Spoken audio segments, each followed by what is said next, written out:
Good morning everyone. We have already discussed about the thermodynamic quantities like we have work, heat, internal energy. So now we can easily move on to the first law of thermodynamics. Now what is first law of thermodynamics? We are going to discuss about that. First law of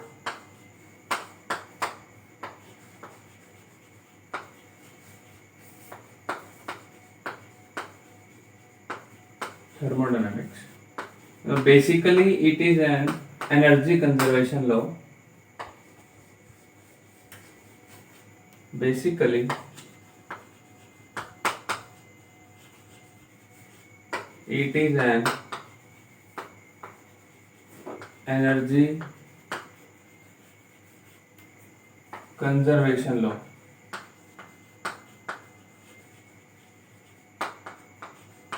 So the definition or the statement of this particular law is, according to this law, energy of a system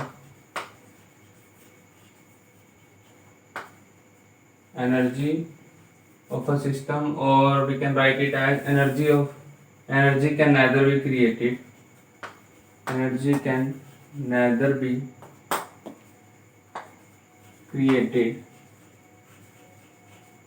nor be destroyed. So according to first law of thermodynamics, energy can neither be created nor be destroyed, but it can transfer from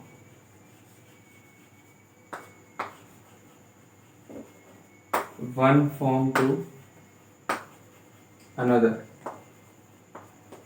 But it can easily transfer from one form to another.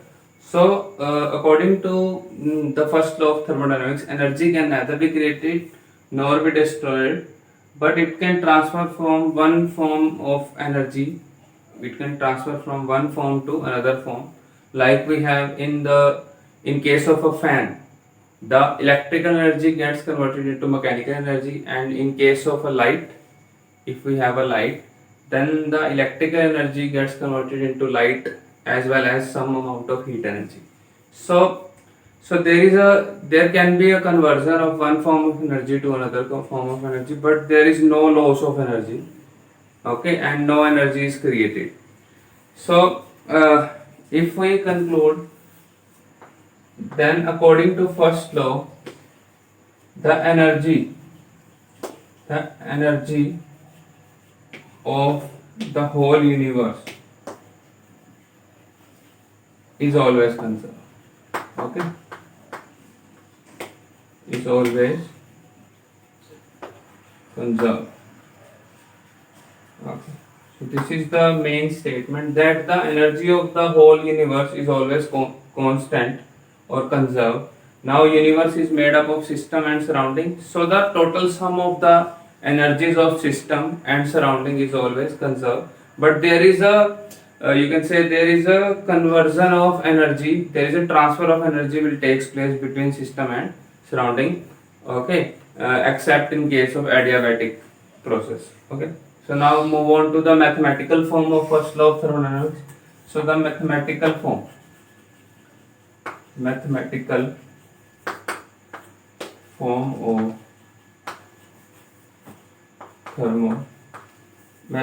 form of, now we can write it in the short form FLOT, that is float.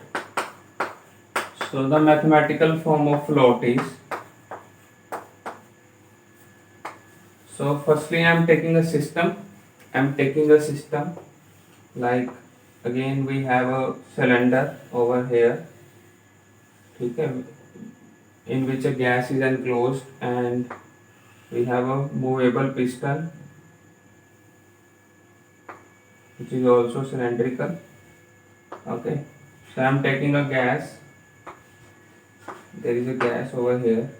So initially if the internal energy of the gas is U1, okay, So I am supplying some amount of heat to the system as well as doing some amount of work.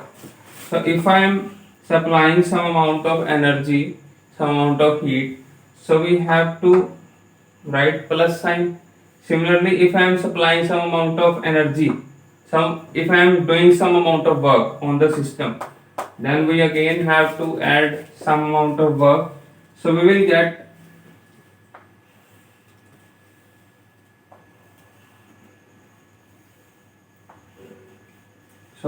U1 plus Q plus W at this particular stage.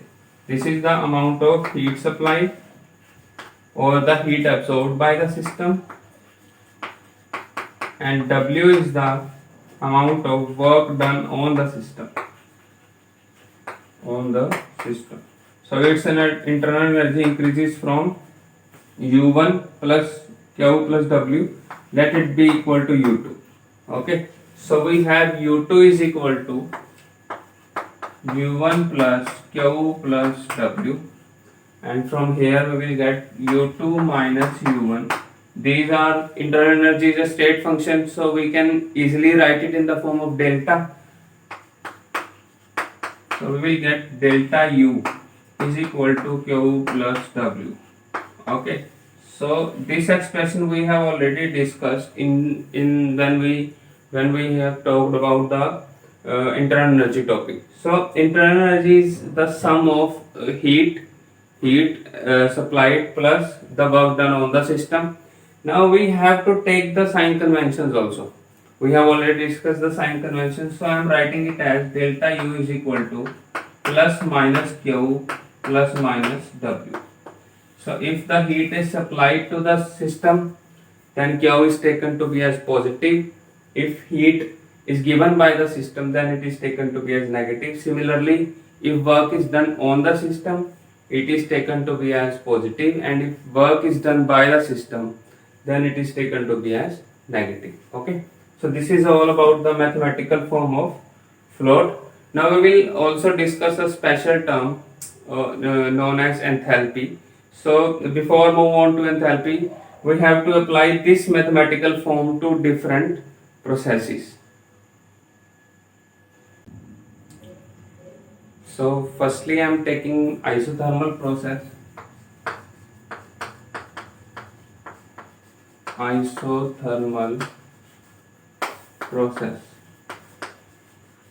So in case of isothermal process, T is constant, and only P and V change. Okay, only P and V change. So we have already derived an expression delta U is equal to Q plus W. Okay, I am not taking the sign convention right now. So now in case of if the temperature remain constant, like if we have a system over here with a piston, and initially we have P1 V1 pressure, and if temperature is constant, then we will again get T temperature. Okay, the temperature is constant equal to T, but the pressure and volume is changing. Now if the temperature is same, if there is no thermal energy, there is no exchange of energy takes place, then the internal energy will always remain same, because we have already discussed that internal energy is a function of temperature only. Okay, internal energy is a function of temperature only. That is why in case of isothermal process, delta U is equal to 0. Okay, in case of isothermal process, delta U is equal to 0, and from here we will get 0 is equal to Q plus W, and Q is equal to minus W. Okay, Q is equal to minus W. So this equation or this relation tells us that the amount of heat supplied to the system is all the amount of heat supplied to the system is used in doing the work. No internal energy is increasing. Okay, So in this case, we conclude that the heat supplied to the system is used in doing the work. Okay, in doing the work, all the heat is supplying which we have supplied is used in doing the work only. Okay, there is no change of internal energy takes place. Okay, so this is the first case, and I am taking the second case as isochoric process. This is the second process, isochoric. So in isochoric, volume remains same, okay, constant, and P and T changes. ठीक है, इसमें हमारे P और T change होंगे, volume क्या रहेगा, constant रहेगा. So if V is same, we have already discussed that W is equal to P delta V. Okay, in case of expansion we have minus over here. ठीक है, I am taking the expansion case. In case of expansion we have W is equal to minus P delta V. So if delta V means change in volume is 0, then W is equal to 0. Okay, so in case of isochoric process, the system is not able to do any amount of work. So if we supply some amount of heat, then the heat gets converted into the internal energy only. Okay, there is an increase in the internal energy only. There is no amount of work is done on the system or by the system. Okay, in case of isochoric process. Okay, so we will get from this relation again, delta U is equal to Q plus P delta V. I am taking the case of expansion, so we have minus P delta V. So Q minus 0. So delta U is equal to Q. Okay, so in this case, delta U is equal to Q, and we write it over as V. Okay, so delta U is we get a new definition of internal energy, that delta U, the internal energy, is defined as the amount of heat supplied to the system at constant volume. Okay, so it is the amount of heat required to raise the system, required to raise the temperature of the system. Okay, so we have already discussed this term. This is known as heat capacity. Okay, this term is known as heat capacity, and from here we will also write a formula that it is also equal to NCV delta T. NCV delta T or dt. Okay, so this is also, now CV is the heat capacity at constant volume, because we are taking constant volume. Heat capacity we have already discussed that it is the amount of energy, it is the amount of heat required to raise the temperature by 1 degree Celsius. So this is also the same amount of heat. Okay, and CV delta T, where N is the number of moles and delta T or dt is the change in temperature. Okay, so heat capacity at constant volume. Okay, so this is the second process. Now the third process is so I am taking the third process as adiabatic. The third process is adiabatic.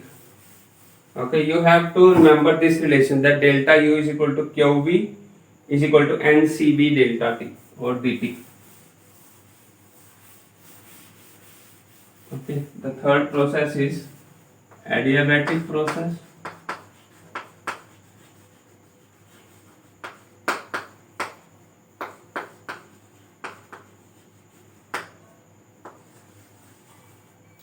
The third process is adiabatic process.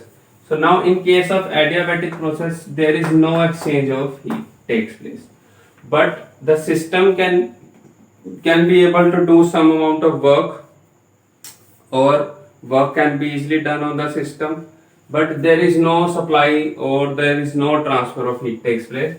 So again we have this relation. Now Q is 0. this is 0, and we will get delta U is equal to W. So now all the amount of all the internal energy is available for doing work. Okay, or we can say that in case of compression, the work is always done on the system, and there is increase in the internal energy. Okay, in case of expansion there is decrease in the internal energy, and in case of compression there is increase in the delta U. Okay, so in case of adiabatic process, delta U is always equal to W, and in the last case we have isobaric system.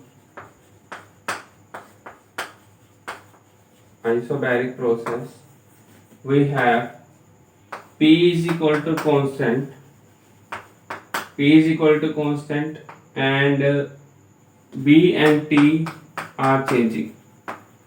Okay, B and T changes, so P is equal to constant. So now we again have delta U is equal to Q plus W. Okay, delta U is equal to Q plus W. Now in case of constant pressure, we have all the three terms. Okay, in case of constant pressure, system can also do work, and there is an exchange of heat always takes place. Okay, so in case of isobaric process, everything is possible. Okay, the internal energy is not equal to 0. Similarly, Q and W are not equal to 0. Okay, so what is actually all the processes are we are done in our lab is at constant pressure, because the atmospheric pressure is same. If we are doing the process in the closed container, then the pressure will change, because the intermolecular forces between the solid, like we have a closed system. Okay, we have a closed system. I am taking it as a closed system. Now there are some molecules of gas. Okay, and this is the vapor phase, and after some time these molecules, if the system is closed, okay, I am taking it as closed. Okay, this is the vapor phase and this is the gaseous phase. So now molecules are moving to the vapor phase. Okay, when they will get some amount of energy. So now there are some molecules in this, because the container is closed, then the molecules cannot escape. So now if after some time there are some molecules over here, now it is not possible for the molecule which is in the gaseous phase to go into the vapor phase, because there is some obstruction or there is some repulsion from these molecules which are already present. But if we are taking an open container, then the molecules which are in the vapor phase can easily escape out, and the other molecules which are present in the gaseous state can easily go to the vapor phase. There is no you can say there is no obstruction by the molecules which are present in the vapor phase. So that is why we are doing mostly processes which we are doing at constant pressure are in open container. So in this case we will get the heat as well as the work. System can also do work or supply some amount of heat to the surrounding. So now in this case the heat required to raise the temperature is denoted by QP, because we are taking constant pressure. As in case of volume we have QV, in this case we have QP. Now this amount of energy is known as enthalpy. This amount of energy is known as enthalpy. Enthalpy is nothing but it is the amount of heat. It is the amount of heat required to raise the temperature at constant pressure. Okay, it is the amount of heat involved at constant pressure. We can also write it as in this form, and we have also derived we can also derive a expression for enthalpy from the mathematical form. Now if I am taking the expansion case, we have delta U is equal to QP, which is the enthalpy. We can also denote it by delta U, delta H. plus I am taking the expansion case. In case of expansion, W is minus P delta V. Okay, so from here QP is equal to delta U plus P delta V. Delta U plus P delta V. Or if I am taking QP as enthalpy, then enthalpy is delta H is equal to delta U plus P delta V. Okay, I am writing it as these two are the state function. So I am writing it as H2 minus H1. Similarly, here we have U2 minus U1 plus P V2 minus V1, and from here we will get U2 plus P V2 minus U1 plus P V1. Okay, so here we have H2 minus H1. So by comparing, we will get H2 is equal to this and H1 is equal to this. So in general, H is equal to U plus PV. Okay, H is equal to U plus PV because H2 is equal to U2 plus PV2. Similarly, H1 is equal to U1 plus PV1. So enthalpy is U plus PV. So we are so now we have two definitions of enthalpy. First is, you have to write in your notes. The first definition is, it is the amount of heat. It is the amount of heat evolved at constant pressure. Okay. And the second is, it is the sum total of internal energy plus the pressure volume work. Okay. The work which is done, which is pressure volume work, it is the sum of internal energy and the PV work. Okay. PV work which is done by the system. We are taking it as expansion case. So it is the sum of the internal energy and the PV work. So we have also derived that delta U is equal to QV. So we can also write it as QP is equal to QV plus PV. Okay, we can also write it as in this form. Okay, here we have delta V because QP is equal to delta U and QP is equal to delta H and QV is equal to delta U. Okay, so now from ideal gas equation we have a relation that PV is equal to nRT.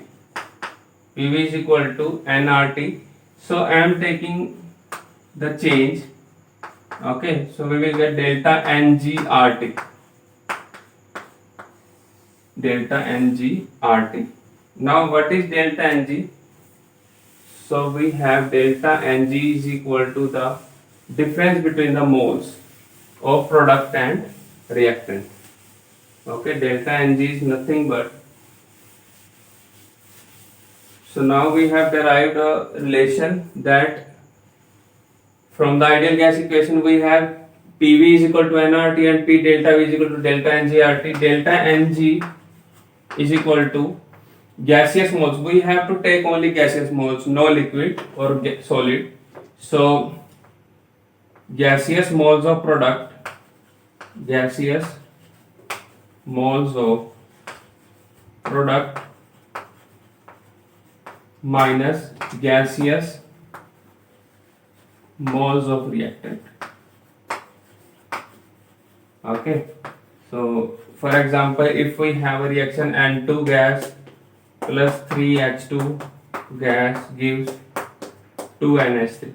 So in this case we have all the gases.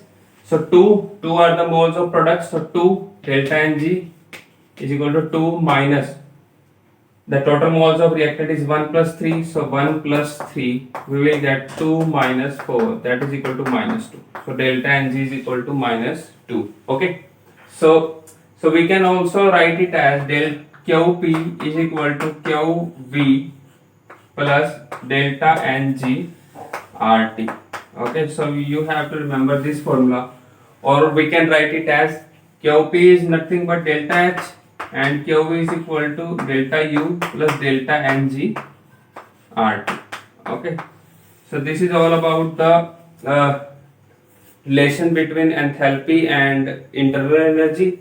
So when will the internal energy equal to the external equal to the enthalpy? When this term becomes zero.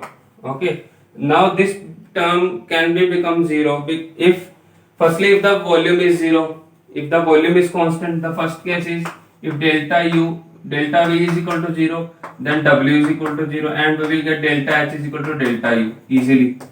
Okay, because this term is whole 0, P delta V is 0, then delta NGRT is also 0. Now the second case is if all the reactant and products are